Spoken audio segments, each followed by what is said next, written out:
Hello and welcome to this profile in Kiddush Hashem, the Piaseczner Rebbe. The Piaseczner lived from the year 1889 until the year 1943. Even from a very young age, it was clear that he was special. People referred to him as an Eloi, a person, even from a young age, who is recognized as having extraordinary talents. When he was only 3 years old, his father passed away. And when he was saying Kaddish, after 6 months, he said, "I'm no longer going to say Kaddish." When asked why he was no longer going to say Kaddish, he said, "How could I say Kaddish for my father? I feel his presence so closely. I understand, and I can even see him when I close my eyes. It's Ki'ilu, he never left me." By age 20, he was appointed as the Rebbe, and he opened a yeshiva called Das Moshe, which became one of the greatest yeshivos in all of Europe. But he wasn't just known for his capabilities in learning or in teaching.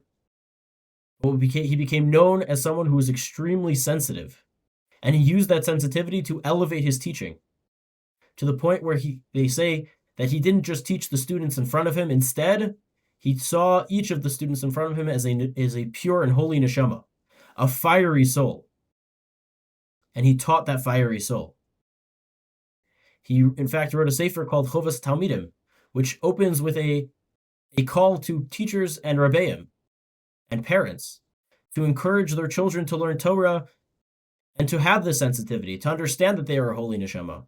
And in the second half of the sefer, he encourages the students to use their imaginations and to feel what it is that happens when they open a sefer, when they learn Torah, when they learn Hashem's holy Torah.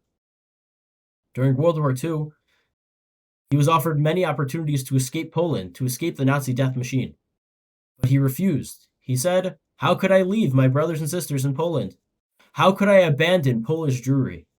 And so he stayed. And he spent that time encouraging and helping people.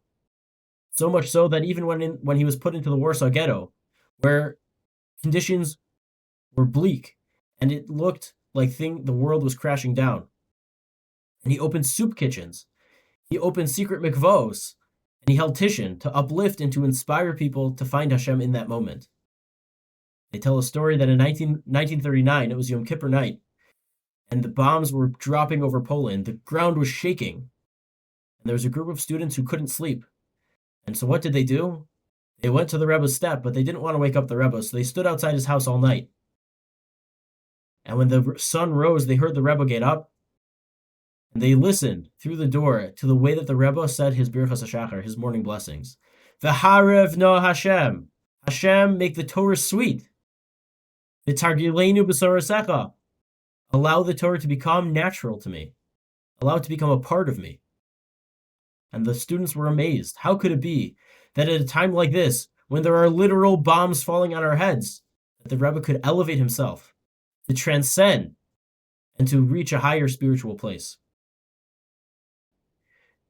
On that note, the Rebbe, during this time in the Warsaw Ghetto, he delivered a series of drushos, of sermons, where he encouraged people to again find themselves transcend above the bleak and awful times that they found themselves in, to find Hashem in every moment.